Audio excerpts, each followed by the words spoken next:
جب آسمان پھٹ جائے گا اور جب تارے جھڑ پڑیں گے اور جب سمندر ابل پڑیں گے اور جب قبریں اکھیڑ دی جائیں گی، تب ہر شخص معلوم کر لے گا کہ اس نے آگے کیا بھیجا تھا اور پیچھے کیا چھوڑا۔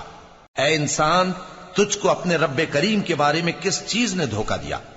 وہی تو ہے جس نے تجھے بنایا، پھر تیرے اعضاء کو درست کیا اور تیری قامت کو معتدل رکھا، جس صورت میں چاہا تجھے جوڑ دیا، مگر افسوس تم لوگ جزا کو جھٹلاتے ہو، حالانکہ تم پر نگہبان مقرر ہیں، یعنی معزز کاتبین۔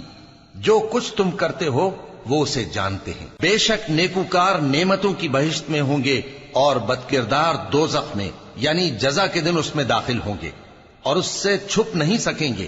اور تمہیں کیا معلوم کہ جزا کا دن کیسا ہے؟ پھر تمہیں کیا معلوم کہ جزا کا دن کیسا ہے؟ جس روز کوئی کسی کے کچھ